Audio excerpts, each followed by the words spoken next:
నమస్కారం. ధర్మ సందేహాలు కార్యక్రమానికి సాదర స్వాగతం. ధర్మో రక్షిత రక్షితః. ధర్మాన్ని రక్షిస్తే ఆ ధర్మం మనల్ని రక్షిస్తుంది. నిత్య జీవితంలో మనం ఎన్నో రకాల ధర్మాలని ఆచరిస్తూ ఉంటాం. చాలా సందర్భాల్లో చాలా రకాల సందేహాలు కలుగుతూ ఉంటాయి, సహజమే. మరి ఆ సందేహం కలిగినప్పుడు నివృత్తి చేసుకోవడానికి ఒక మార్గంగా భక్తి టీవీ ధర్మ సందేహాలకు ఎంతోమంది ఉత్తరాల ద్వారా ఈమెయిల్స్ రాసి పంపిస్తూ ఉంటారు. వాటన్నిటికీ కూడా శాస్త్రీయ సమాధానాలు అందించడానికి మన ముందున్నారు ప్రముఖ ఉపన్యాసకులు, అలాగే ఆధ్యాత్మికవేత్త, తెలుగు, సంస్కృతం, ఆంగ్ల భాష అనువాదకులు, లలిత సహస్రనామ ప్రవచనకర్తలు, అలాగే రామాయణ ప్రవచనానికి పర్యాయపదంగా నిలిచిన వారు, మీ అందరికీ సుపరిచితులైన డాక్టర్ మైలవరపు శ్రీనివాసరావు గారు. వారితో మాట్లాడి మరిన్ని విషయాలు వారి మాటలో తెలుసుకుందాం. ఈనాటి కార్యక్రమాన్ని ప్రారంభిద్దాం. నమస్కారం అండి. నమస్కారం. మొదటి ఉత్తరం చూద్దామండి. ఈమెయిల్ ద్వారా రాజేంద్ర ప్రసాద్ రాస్తున్నారు, వామాచారం అంటే ఏమిటి తెలియజేయగలరు అంటూ రాస్తున్నారు. ఆచరించేది, ఆచరింపబడేది ఏదోది ఆచారం. ఓ దైవం ఉన్నాడు, దైవాన్ని అక్కడ ముందుగా పెట్టి ధ్యాయామి, ధ్యానం సమర్పయామి, ఉన్నటువంటి ముక్కోటి దేవతల్లో ఎవరిని పూజిద్దాం అని అనుకోవడం ధ్యానం. ఆవాహయామి, ఆవాహనం సమర్పయామి, ఆ దైవాన్ని నా దగ్గర ఉన్నటువంటి ఈ విగ్రహంలోనికి ఆవాహనం చేయడం, ఆవాహయామి. ఆ వచ్చినటువంటి మహానుభావుని తెలుసుకుని, ఆహా వచ్చావా నాయన సంతోషం అని అర్ఘ్యం సమర్పయామి, చేతులు కడగడం, పాద్యం సమర్పయామి, పాదాలను కడగడం, ఇలా ఒక క్రమం ఏదైతే ఉందో అది ఆచారం. అలా చేయడం ఓ పద్ధతి. మొత్తం అంతా ఆయనకి నివేదన పెట్టేసిన తర్వాత తాంబూలాన్ని ఇచ్చి, అయ్యా నేను ఈ పని చేయదలుచుకున్నాను, నేను ఫలాని శంకరుడికి ఏదో అభిషేకాన్ని చేయదలిచాను కాబట్టి నా ఎదురుగా ఉన్న శివలింగంలోకి ఆ శంకరుని రప్పించి, ఈ శంకరుని రప్పించి అభిషేకం చేయడానికి ముందుగా విఘ్నం లేకుండా ఉండడం కోసం వినాయకుడిని నువ్వు ప్రార్థించి తీసుకొచ్చి ఇక్కడ ఆ కష్టం రాకుండా చెయ్యని ఇలా చేయడం ఏదైతే ఉందో ఇదంతా ఆచారం. ఈ ఆచారాలు రెండు. మనం అనుకునేటటువంటి వామాచారం, దానికి ముందు దక్షిణ ఆచారం. దక్షిణాచారం అంటే ప్రసిద్ధంగా వస్తూ ఉండేటటువంటిది. వామాచారం అంటే వ్యతిరేక దిశగా ఆచరించే విధానం. ఇది చిత్రంగా ఉంటుంది. కొందరికి అనిష్టాన్ని కలిగించేటటువంటి దేవతామూర్తులకి ఓ విధమైన వామ ఆచార విధానాన్ని ప్రాచీనులు చెప్పారు. అది తంత్ర విధానంలో కనిపిస్తుంది. పువ్వులతో మనం పూజిస్తూ ఉంటే బూడిదతో పూజ చేయడం అనే ఒక విధానం ఉంది. దాన్ని భస్మ పూజ అంటారు. అలాగే స్వచ్ఛమైనటువంటి తెల్లని పుష్పాలతో ఆయనకి అర్చన చేస్తూ ఉంటే బొగ్గులతో అర్చన చేసేటటువంటి విధానం ఉంటుంది. యథార్థంగా అందరూ స్వీకరించేటటువంటి ద్రవ్యాలని ఆయనకి నివేదన చేస్తూ ఉంటే అలాంటి ద్రవ్యం కాని దాన్ని నివేదన చేసే విధానం ఉంటుంది. కొద్దిగా మనం అటు పక్క నుంచి ఇటు పక్కకి మారితే ఉచ్చిష్ట గణపతి విధానం అని ఉంటుంది శాస్త్రంలో. ఆ ఉచ్చిష్ట గణపతి విగ్రహం కూడా అదో చిత్రమైన పద్ధతిగా ఉంటుంది. అమ్మవారు అయ్యవారు పక్క పక్కనే కూర్చున్నా వారి ఇరువురి యొక్క భంగిమ కూడా వేరు పద్ధతిగా ఉంటూ ఉంటుంది. అమ్మవారి చేయి, అయ్యవారి తుండము చిత్రమైన భంగిమలో కనిపిస్తూ మరో తీరుగా కనిపిస్తుంది. ఆ విగ్రహాన్ని చూస్తే అబ్బో అని ఒక విధమైన భయము, అదేదో తనము కనిపిస్తుంది. ఇలాంటి విధానాన్ని ఆచారం కానీ చేసినట్టయితే వామ ఆచారము అంటారు. అలాంటి వామాచారాన్ని కానీ చేస్తే అకస్మాత్తుగా ఎదిగిపోతాడు టక్కన. అబ్బాయి మొన్నటి వరకు ఏం లేదండి, 5-6 ఏళ్ళ నుంచి చాలా బాగా ఎదిగిపోయాడు. అది వామాచార విధానాన్ని చేస్తే కలిగేది. ఎంత వేగంగా గాలిపటంలో ఎదిగిపోతూ వెడతాడో అంత అకస్మాత్తుగాను పాతాళానికి పడిపోతాడు. అది వామ ఆచార విధానం. కాబట్టి వామాచారం ద్వారా తొందరగా ఆకర్షింపబడవచ్చు, తొందరగా అభివృద్ధికి వెళ్ళచ్చు, అంతే తొందరగా కిందను పడిపోవచ్చు. అత్యుశ్రయ పతన హేతు శ్రీమద్ రామాయణం చెప్తుంది. ఒక్కసారి పైకి వెళ్ళిపోవడం ఒక్కసారి కిందికి పడిపోవడానికి సరైనటువంటి అవకాశాన్ని ఇస్తుంది అని. యథా సముద్రంలోకి వెళ్ళడం బాగా ఎత్తుగా వచ్చి టక్కన చల్లబడిపోయి మళ్ళీ వెనక్కి వెళ్ళిపోతుంది. అలా కాబట్టి వామ ఆచార విధానం మనకి సరికాదు. తెలుగులో సామెత ఉంది, నీ చేయి నా పెరచెయ్యి పెడతానని. పుర్రచెయ్యి అంటుంటారు. పుర్రచెయ్యి కాదు, పెరచెయ్యి. కుడి చెయ్యి పెట్టి పనిచేయడం అనేది విధానం. పెర చెయ్యి, పెర అంటే దీనికి వేరైన అని అర్థం. వేరైన చెయ్యి కుడికి కాంది ఎడమ చెయ్యి. కాబట్టి ఈ చేతితో చేసేటటువంటి దక్షిణ ఆచార విధానం కాకుండా ఆ చేతితో చేసేటటువంటి పెర విధానం ఏదో దాన్ని వామ ఆచారం అంటారు. ఇప్పటికీ వామ ఆచార విధానాన్ని పాటించేవాళ్ళు అక్కడ కనిపిస్తారు. ఈ దక్షిణాచారానికి మించినటువంటి చాలా భయంకరమైన నిష్ఠ నియమ విధానంతో చేయాలి. కాకపోతే గమనించవలసిన అంశం, వామాచారాన్ని చేసిన వాళ్ళు ఎవ్వళ్ళు కూడా కుటుంబాలతో అమోఘమైనటువంటి ఉన్నతిలో జీవిస్తున్న వాళ్ళు ఉండలేదు, లేరు కూడా. ఎందుకని ఎదుటి వాళ్ళని బాధ పెట్టడమేగా వాళ్ళ ధ్యేయం. హిరణ్యకశిపుడు అంతటి వాడు వామాచారాన్ని పాటిస్తూ వాళ్ళ అబ్బాయిని పాముల చేత కనిపించదలిచాడు, సముద్రంలో పడవేయించదలిచాడు, ఏనుగులతో తొక్కించదలిచాడు. ఏం చేయకూడదో అన్నీ చేయడానికి ఆలోచించాడు. కానీ హిరణ్యకశిపుడు చేసిన అన్ని వామ ఆచార విధానాలు ఏ విధంగానైనా ఆ ప్రహ్లాదుని మీద పనిచేశాయా? ఒకవేళ నభిచార హోమంబు చేయించు, ఒకవేళ ఎండల నుండబంపున్. ఎండలో నిలబెట్టేసేవాడు, అది వామాచార విధానం. అభిచార హోమం చేతబడి అంటామే, అది జయించేవాడు. ఏం కాలేదే. కాబట్టి పరమేశ్వరుని నమ్ముకున్నట్టయితే వామ ఆచార విధానం ద్వారా ఏం చేసినా అది జరగదు. వామాచారం దీనికి విరుద్ధంగా ఉండడమే కాకుండా ఎక్కువ నిష్ఠతో కూడా ఉంటుంది. వాళ్ళు పడరు, వీళ్ళని కష్టపెడతారని అనుకోవడం కూడా సరి కాదు. మరి ఉత్తరం చూద్దామండి.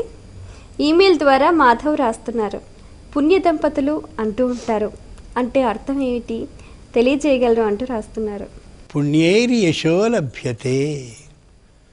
నిరంతరం పుణ్యాన్ని ఆచరించేవాళ్ళు కాయేన వాచ మనసా. చాలా గొప్ప మాటమ్మా.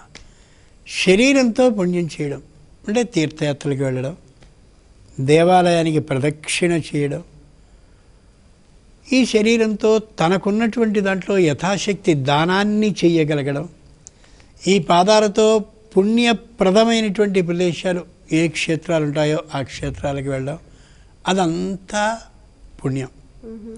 అలాంటి విధానాన్ని ఆచరించే దంపతులు పుణ్య దంపతులు. వీరి కోసం వారి కోసం వీరు పుట్టినట్టుగా. మనం అంతర్వేది క్షేత్రానికి వెళ్దామండి. అమోఘంగా సుదర్శన హోమాన్ని చేస్తారు రోజును. చాలా అత్యద్భుతంగా జరుగుతూ ఉంటుంది అక్కడ. 2 గంటల సేపు అమోఘమైనటువంటి వేదధ్వానంతో అలా అంతర్వేది క్షేత్రంలో జరుగుతూ ఉంటే పరమానందం కలుగుతుంది అని భార్య అంటే ఎందుకు అక్కడికి అనకుండా వెళ్ళేవాడు. అది అన్యోన్య దాంపత్యం కాదు. అట్లా పుణ్యప్రదమైన ప్రదేశాలకి వెళ్ళాలి అన్నప్పుడు అంగీకరించే విధానం ఏ దంపతుల్లో ఉంటుందో వాడు పుణ్య దంపతులు. ఇదే విధంగా కాయేన వాచ, మాటతో ఇద్దరూ పుణ్యమైనటువంటి పుణ్యప్రదమైన మాటల్ని మాత్రమే మాట్లాడుకోడు.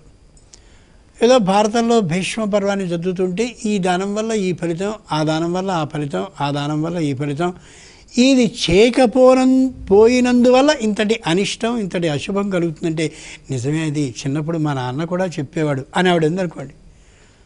అది పుణ్యప్రదమైన అంశాలను ఇద్దరూ వాచ మాక్కుతో అనుకుంటున్నారు కాబట్టి అది పుణ్యప్రదమైన విధానం కలిగిన దంపతులు వాళ్ళు పుణ్య దంపతులు.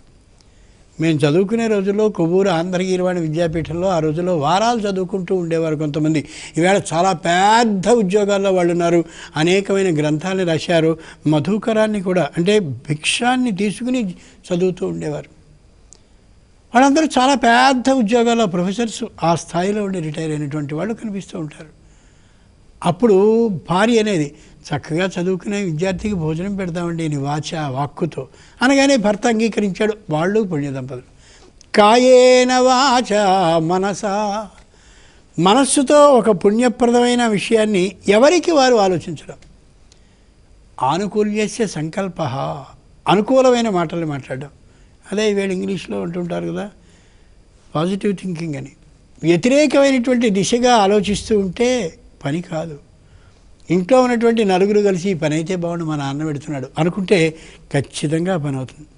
అలా ఎందుకు చేస్తున్నారు? చేయండి, మీ ప్రయత్నం మీరు చేయండి, ఖచ్చితంగా ఆ పని వెనక్కి పెడుతుంది.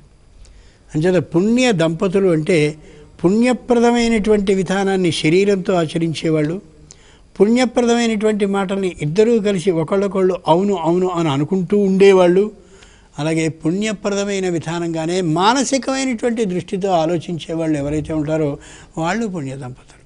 అటువంటి పుణ్య దంపతుల వల్ల యశః లభ్యతే, అమోఘమైన కీర్తి లభిస్తుందని. అటువంటి వాళ్ళ చరిత్రని చదువుతుంటే మనకి అలాంటి బుద్ధులే కలుగుతాయి. మరో ఉత్తరం చూద్దామండి. ఈమెయిల్ ద్వారా శశికాంత్ రాస్తున్నారు, ఆలయంలో అర్చన చేసేటప్పుడు గోత్రనామాలు ఎందుకు చెప్పాలి, వివరించండి అంటూ రాస్తున్నారు. భగవంతుడికి గోత్ర నామాలు చెప్పకపోతే ఫలాని వాడు ఈవేళ నాకు పూజ చేయలేదు అని అనుకోడు. పైగా వాడు గోత్రనామాలు చెప్పకపోయిన పక్షంలో వీడిది ఏమిటబ్బా గుర్తురాలేదు అని బుర్రగోక్కుని చూడడు. గోత్రనామాలు చెప్పుకోవడం భగవంతుడికి కాదు, మనకి మనం ఎవరో తెలియడం కోసమని ఏర్పాటు చేయబడ్డ విధానం. ప్రాచీనులు మామూలు గొప్పవాళ్ళు కాదు. వ్యక్తికి తెలియవలసినటువంటివి 4 ఉన్నాయి అని వాళ్ళు చెప్పారు. ఒకటి తానున్నటువంటి స్థలం, రెండవది తానున్న కాలం, మూడవది తాను ఏ ఋషి పరంపరలో, ఏ ఋషి యొక్క ఈ దృష్టి పథంలో, ఏ దృష్టి యొక్క ఆ అనుగ్రహ కరుణా విధానంలో ఉన్నాడో అది. 4 అతని పేరు. అంచేతనే అద్య బ్రహ్మణ ద్వితీయ పరార్థే, బ్రహ్మగారి యొక్క 100 సంవత్సరాల ఆయుష్యకాలంలో ద్వితీయ పరార్థే, మొదటి 50 ఏళ్ళు అయిపోయాక రెండవ 50 సంవత్సరాల్లోని మొదటి సంవత్సరంలో శ్వేత వరాహ కల్పంలో వైవస్వత మనువు పరిపాలిస్తున్న కాలంలో 17,28,000 సంవత్సరాల కృతయుగం అయిపోయాక 12,96,000 సంవత్సరాలు కల త్రేతాయుగం అయిపోయాక 8,64,000 సంవత్సరాలుండే ద్వాపరయుగం గతించాక 4,32,000 సంవత్సరాలుండే కలియుగంలో, అందులో ప్రథమ పాదంలో అంటే 4,32,000లోని 4వ వంతు మొదటిదైన మొదటి 1,08,000 సంవత్సరాల్లో నేను నాన్న ఇలా కాలాన్ని గురించి చెప్పడం. ఇక స్థలం, నువ్వు ఎక్కడున్నావు? గంగా గోదావరి ఎవరు మధ్యప్రదేశే. వివరించడం చాలా సమయం పడుతుంది కాబట్టి అందరికీ తెలుసు కాబట్టి అలా సూక్ష్మీకరించి చెప్తున్నాను. గంగా గోదావరి ఎవరు మధ్యప్రదేశే, గంగా నదికి గోదావరి నదికి మధ్యప్రదేశంలో. నేను ఈ ప్రదేశంలో ఉన్నాను. ఇంకా ఎక్కడున్నావు? ఇదిగో రామలింగేశ్వర క్షేత్రే, రామలింగేశ్వరుడు ఉండేటటువంటి పుణ్య ప్రదేశంలో ఇక్కడ నేనున్నాను. ఇంకా శ్రీశైలిష ఈశాన్య ప్రదేశే, శ్రీశైలానికి ఈశాన్యంగా తూర్పుకి ఉత్తరానికి అదిగో మూల ఉండేటటువంటి ఈశాన్య దిక్కులో నేను ఉన్నానని స్థలము కాలము అనేటటువంటి 2 చెప్పుకున్న తర్వాత నేను ఆ గోత్ర, గో అంటే వంశం, వంశాన్ని త్ర అంటే రక్షించేవాడు. మా వంశం ఏదైతే ఉందో మా వంశాన్ని రక్షించేటటువంటి ఋషి భరద్వాజుడు కాబట్టి ఆ భరద్వాజుని యొక్క సగోత్రం, భరద్వాజునితో సమానమైన గోత్రం కలిగిన భరద్వాజ సగోత్రుణ్ణి లేదా భారద్వాజ గోత్రుణ్ణి. మామూలుగా లోకంలో భారద్వాజ గోత్రం, కౌండిన్య సగోత్రం అని రాసేస్తుంటారు. భారద్వాజుడు లేదా భరద్వాజ సగోత్రుడు, భరద్వాజునితో సమాన గోత్రుడు లేదా భరద్వాజునికి సంబంధించిన భారద్వాజ గోత్రుడు, అది అనాల్సిన విధానం.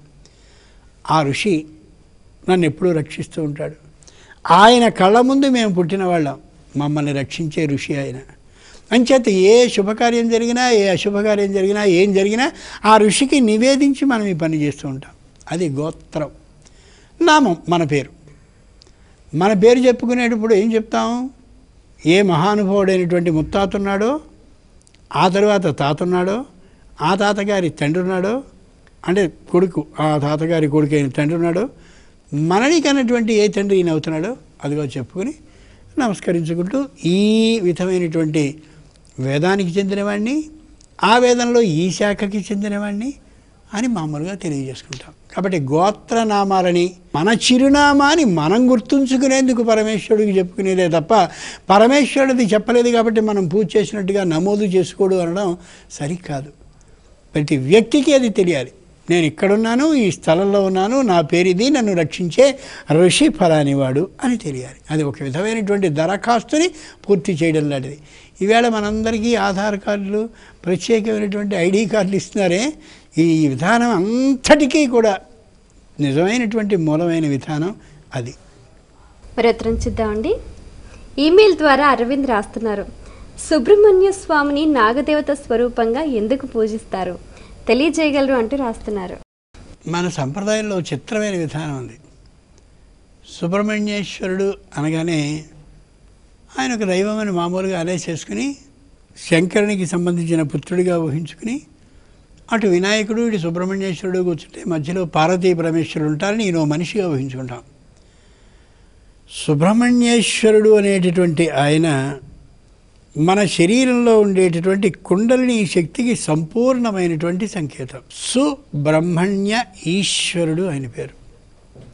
మనం మార్గశీర్ష శుద్ధ షష్ఠి నాడు ఆ పుట్టలో పాలని పోస్తాం.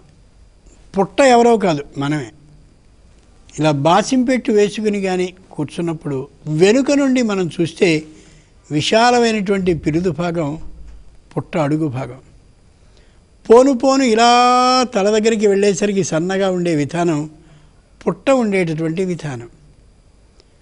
ఆ పుట్ట పైన ఉండేటటువంటి చిల్లు ఏదైతే ఉందో అది ఈ శిరస్సు మధ్యలో ఉండేటటువంటి బ్రహ్మరంధ్రానికి సంకేతం.